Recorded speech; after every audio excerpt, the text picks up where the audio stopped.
Nggak ada pekerjaan lain? Ada sih. Ada ya? Iya. Dulu sebelum jadi anggota dewan apa? Satpam. Satpam!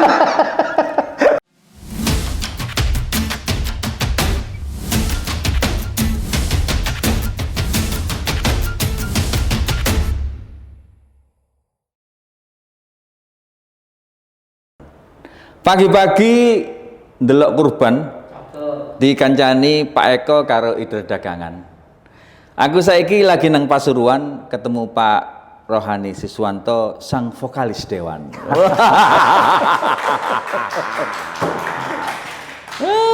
Kita ketemu di podcast Pokja Indrapura Interupsi Rek. Assalamualaikum Pak anggota dewan. Waalaikumsalam warahmatullahi wabarakatuh. Suaranya melebu nggak? Soalnya kok suaranya katanya vokalis itu keras, kok suaranya lemah kayak gini ya. Backing vokal. Backing vokal, backing soda. Sehat Pak nggih. Alhamdulillah. Pasuruan itu Madura atau Jawa? Saya kebetulan Madura. Madura asli ya. MA. Oh, Jadi memang sebagian wilayah ada yang Jawa. Berapa persen Jawanya? Enggak banyak. Enggak banyak ya. Kami tetap mayoritas. Iya. Hidup Madura. Hidup Madura. Kalau begitu saya pakai logat Madura saja. Anggota dewan sejak tahun berapa jadi anggota dewan? Saya 2009. 2009 Partai Gerindra baru berdiri di Pasuruan itu. Kita ikut kontestasi, alhamdulillah terpilih. Tahun berapa? 2009. Kalau ke sekarang 2023 berarti sudah berapa periode berarti? Iya, hampir 14 tahun. 14 tahun? 14 tahun. Jadi anggota dewan? Ya. Nggak ada pekerjaan lain? Ada sih. Ada ya? Ya. Dulu sebelum jadi anggota dewan apa? Satpam. Satpam! Satpam. Jadi anda yang menjadi satpam itu jangan merasa kecil hati karena ternyata seorang satpam bisa menjadi anggota dewan. Gimana sejarahnya dari satpam jadi anggota dewan? Ya, semua saya pikir qadarullah, takdir Allah, gimana kemudian takdir mengarahkan saya untuk kemudian masuk kontestasi di 2009. Tapi saya pikir bahwa semua profesi itu memberikan kontribusi yang luar biasa. Saya merasakan di dunia satpam itu, tapi bukan di perusahaan itu, saya jabatan terakhir di supervisor accounting. Terakhir supervisor accounting. Awalnya satpam. Ya, awalnya satpam. Satpam itu memberikan saya ya tidak berpikir panjang. Kenapa kok tidak berpikir panjang? Karena politisi kalau terlalu berpikir panjang, banyak mikirnya, akhirnya nggak kerja. Jadi NATO. Jadi satpam itu memberikan saya pelajaran bagaimana bersikap spontan, tegas. Kita tidak akan pernah tahu sebuah kesalahan ketika kita tidak mencobanya. Pak Siswanto, Pak Rohani ya? Pak Rohani. Panggilnya Pak Rohani. Pak Rohani, monggo. Berarti masih saudaranya Pak Jasmani. Masuk. Pak Rohani, gimana sih rasanya jadi anggota dewan? Ya, saya pikir ya harus disyukurilah. Alhamdulillah. Ya memang kadang kita melihat ekspektasi masyarakat yang berlebihan terhadap keterwakilan kita di anggota DPRD. Bahkan kalau tidak pernah menjadi anggota DPR itu, saya melihat banyak caleg-caleg malah menjanjikan sesuatu yang di luar kewenangan. Bukannya harus begitu? Bahwa calon anggota dewan ataupun anggota dewan itu harus pintar berjanji?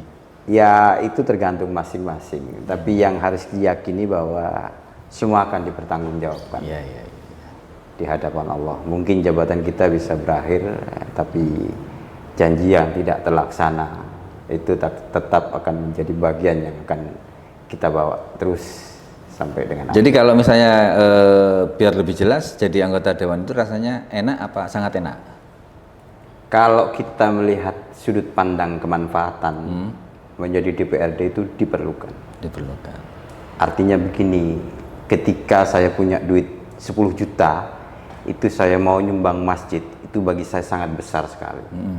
Tetapi ketika saya menjadi bagian dari DPRD, ada pondok yang sampai 1 miliar, ada kemudian masjid yang sampai 500 atau berapa ratus juta, itu bisa kita kemudian realisasikan, dan itu memberikan kemudian kepuasan tersendiri. Itu uang sendiri atau? Ya enggak lah. Kalau uang sendiri saya lebih baik berhenti. Iya. Supaya jelas saya tadi kalau Anda jadi anggota dewan 10 juta itu berat, kalau jadi anggota dewan enteng, dipikirnya orang terus berarti banyak duitnya. Enggak. Jadi memang dari usulan-usulan yang kita realisasikan itu kemudian memberikan dampak yang cukup bagus lah di masyarakat. Karena memang dewan itu juga seni lah. Seni bagaimana kita bisa memperjuangkan aspirasi di masyarakat. Iya. Selama berapa? 14 tahun ya? Menjadi anggota dewan. Sudah merasa benar menjadi anggota dewan atau masih belajar jadi anggota dewan? Saya pikir orang menjadi DPRD itu tidak boleh coba-coba. Karena kemudian yang akan merasakan dampaknya itu adalah masyarakat. Saya terus terang merasakan 4 tahun ini gagal menjadi anggota dewan. Gagal? Ini menarik ini. Saya baru semangat sih, sebentar duduk saya. Merasa gagal menjadi anggota dewan selama 4 tahun ini. Ya. Alasannya apa? Ya, kondisi yang membuat kita harus mengakui banyak aspirasi masyarakat yang tidak bisa kita penuhi. Kita ketahui ketika saya dilantik itu kita tidak bisa kemudian langsung memperjuangkan. Saya dilantik 2019, 2020 itu belum bisa memperjuangkan apa-apa karena itu bagian perencanaan yang DPRD sebelumnya. Ketika masuk 2021-22 kita ketahui bersama bagaimana COVID begitu luar biasa. Sehingga banyak sekali aspirasi-aspirasi yang kemudian secara pihak memang harus dilakukan pemangkasan anggaran, dan itu tentu berdampak bagi kita, dampak yang sangat strategis. Karena apa? Dalam pandangan saya ketika saya kemudian dulu mencalonkan diri, tentu ini wajib kita perjuangkan, karena saya merasakan betul di bawah itu banyak hal-hal yang dituntut tapi tidak dipenuhi oleh pemerintah. Saya ambil contoh guru-guru kita yang di PAUD, yang di Mading, itu dituntut untuk bisa kemudian memasukkan semua kurikulum melalui sebuah aplikasi, dan itu butuh laptop. Tapi mereka tidak menyiapkan itu, sarana itu. Padahal honor mereka 300-400 ribu. Nah ini kan menjadi tantangan bagi kita untuk menjadi tekad. Nah ketika kita usulkan beberapa seperti itu, ternyata direfusing. Sehingga ini kan menjadi beban bagi saya. Sedangkan kita ketahui bahwa hibah itu tidak bisa berturut-turut. Nah ini tentu 2 tahun pertama sangat berat. Apalagi hari ini kita di DPRD Jawa Timur kena ujian seperti ini, yang kemudian itu sangat menurunkan trust dari masyarakat. Sehingga kemudian saya mengakui bahwa saya gagal. Belum lagi, saya 10 tahun di DPRD Pasuruan, saya bisa akses langsung apa yang menjadi kewenangan kita di DPRD. Saya ambil contoh, ketika ada masyarakat saya yang yang perlu bantuan di rumah sakit, karena memang mitra kita di DPRD Kabupaten Pasuruan, di puskesmas segala macam, itu kita bisa langsung eksekusi, dan yang dicapil dan segala macam. Hari ini banyak sekali dinas yang saya malah nggak tahu ini siapa kepala dinasnya dan segala macam, sehingga menurut saya kenapa bisa seperti itu sampai tidak kenal sama kepala dinas? Karena sudah bukan mitra lagi. Mitra lagi itu kewenangan pemerintah kabupaten. Untuk yang kabupaten ya maksudnya. Sedangkan kebutuhan masyarakat itu sebenarnya lebih banyak di kabupaten kota. Kebutuhan provinsi itu tidak bisa mengintervensi kabupaten. Ya kita bagaimanapun mengintervensi ketika tidak ada pola kemitraan. Kadang dan sewu ya juga efek tekanannya juga tidak seperti menjadi mitra.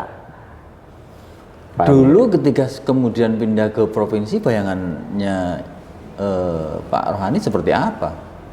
Saya hanya pada posisi sebenarnya berterima kasih saja. Saya dulu ingat betul ketika saya ke provinsi itu saya injury time baru masuk. Jadi memang saya ini ya saya selalu berpikir bahwa semua itu sudah garis Allah. Saya waktu itu pagi itu masih belum menentukan sikap akan maju atau tidak untuk di DPRD provinsi, tapi karena dorongan yang cukup kuat dari keluarga besar Kabupaten Pasuruan karena kita ingin perwakilan di sana, akhirnya malamnya saya menyetujui. Jadi ya tidak punya gambaran yang terlalu signifikan seperti. Jadi tidak ada bayangan mau masuk ke provinsi itu kenapa, pertimbangannya apa itu? Oh enggak, saya Spontan itu aja ya? politisi yang mengalir saja. Mengalir saja. Yang sekarang juga mengalir kayaknya. Sangat mengalir. Sangat mengalir. Sudah menentukan mau maju mana? Provinsi atau RI atau balik lagi ke kabupaten? Saya ikuti aja. Dan saya lebih siap tidak maju hari ini. Oh, hari ini tidak Lebih siap tidak maju daripada maju. Kenapa seperti itu? Karena jangan sampai saya merasa bahwa jabatan menjadi anggota dewan itu menjadi kebutuhan kerja. Iya. Nonsen kalau kita berbicara bahwa tidak akan ada yang bisa menggantikan saya. Pasti ada regenerasi orang-orang baik. Ya, itu aja yang harus kemudian kita bangun. Kalau saya melihat banyak orang ini kan banyak yang justru melihat menjadi wakil rakyat itu sesuatu yang didambakan gitu ya. Nah hari ini jenengan malah justru mengatakan siap untuk tidak maju. Apa tidak eman dengan apa yang sudah dilakukan, sudah dirintis sekian tahun itu, 14 tahun itu? Ya, makanya hari ini saya lebih aktif di media sosial. Bukan untuk apa? Karena yang harus kita turunkan itu bukan jabatannya yang harus turun temurun ke anak atau saya harus beberapa periode, tapi bagaimana pondasi kepemimpinan itu berjalan. Itu yang selama ini mungkin kita lepas, bahwa pemimpin itu hanya ikatan emosional tanpa kemudian mempertimbangkan bahwa kita ini butuh kualitas dari sebuah kepemimpinan. Saya hari ini sedang mendidik rekan-rekan mulai dari kepala desa bahwa kita ini tidak tergantung pada orang. Ketika rohani tidak ada, akan ada rohani-rohani lain yang meneruskan perjuangan. Itu yang harus menjadi perhatian. Tetapi platformnya jelas bahwa jangan sampai salah resep. Ya. Salah resep itu maksudnya seperti apa? Ya, butuhnya masyarakat apa yang didatangkan apa. Tidak Tadi sesuai kita dengan harapannya.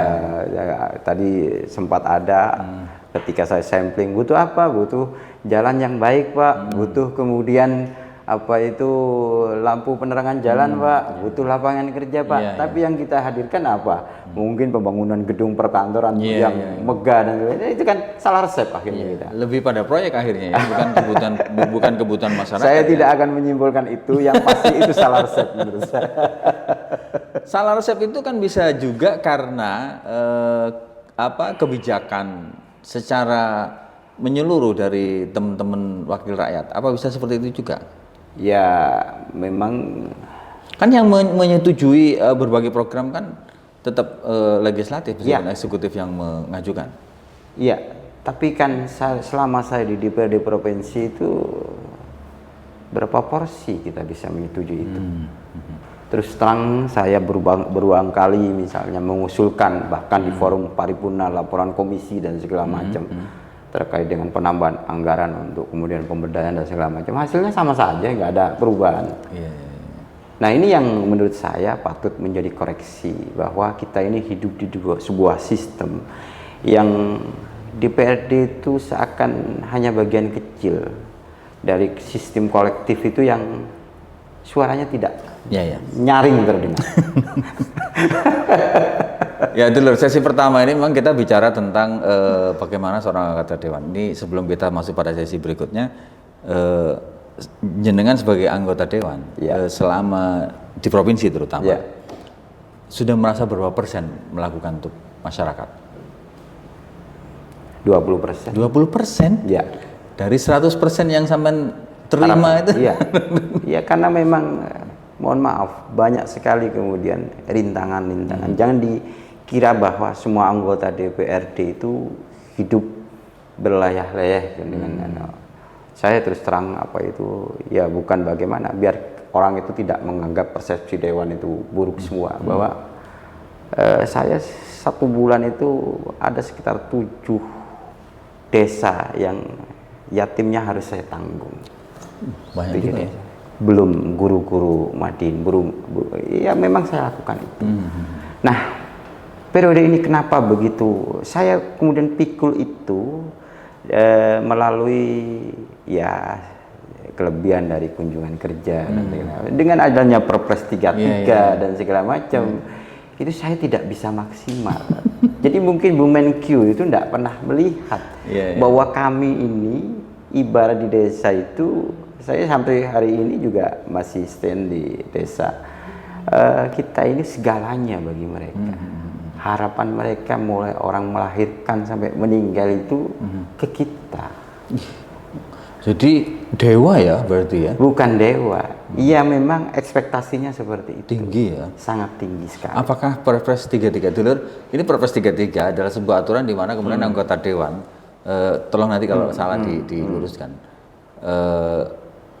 Apa namanya, biaya perjalanannya itu menjadi sangat terpangkas ya? Ya. Betul. Dari dulu sekitar 3 jutaan itu lebih? Enggak sampai. Nggak sampai. Ya sekarang cuman 400.000. Nah sementara wakil rakyat ini menurut pengakuan dari para wakil rakyat ini banyak ya, harus ketemu konstituen menganggap segala anggota dewan ini segalanya lah. Nah ini parah juga ya. Apakah itu berarti kemudian Menteri Keuangan ini kayaknya tidak mendengarkan, tidak melihat seperti apa sih ya masyarakatnya, anggota dewan yang ada di bawah? Ya sebenarnya sudah, kita ini apapun bentuknya ya tetap harus terima lah, harus terima. Tetapi bagaimanapun ini bentuk kegagalan saja bagi saya. Gagal ya? Iya. Jadi saya tidak berekskuse ke masyarakat bahwa saya tidak bisa melayani sepenuh ini karena ini. Ya saya harus terima ini kegagalan saya. Sehingga kemudian turunnya saya ke masyarakat lebih banyak minta maaf. Ya tapi bahwa kegagalan itu tidak murni karena kinerjanya jenengan ya, tapi karena aturan dan juga mungkin karena kemarin ada COVID itu atau seperti apa? Ya, jadi faktor-faktor itu sangat berpengaruh. Faktor-faktor itu sangat berpengaruh. Jadi saya tidak akan kemudian mengamputasi harapan publik. Karena kalau kita sudah berhenti berharap maka kemudian apa yang akan terjadi? Tapi bagaimanapun kita merasa bahwa semakin ke belakang itu otonomi daerah, undang-undang terkait dengan kesamaan di dalam posisi antara legislatif, eksekutif itu semakin tidak berimbang. Sedangkan harapan publik tidak berubah. Sama seperti 15 tahun yang lalu. Bahwa anggota dewan itu is the best. Iya, jadi jalan rusak, apakah ini kewenangan provinsi, kabupaten, desa, mereka tidak melihat itu. Bahwa ketika ada yang nggak bagus, ya itu salahnya anggota dewan dan kita memang harus terima itu. Makanya sebenarnya yang paling cocok, termasuk kemudian ketika pembidangan di DPRD, ya benar yang paling cocoknya pembidangan dapil. Oh iya. Jadi bukan saya hanya ngurusi hukum dan pemerintahan dan itu yang lain.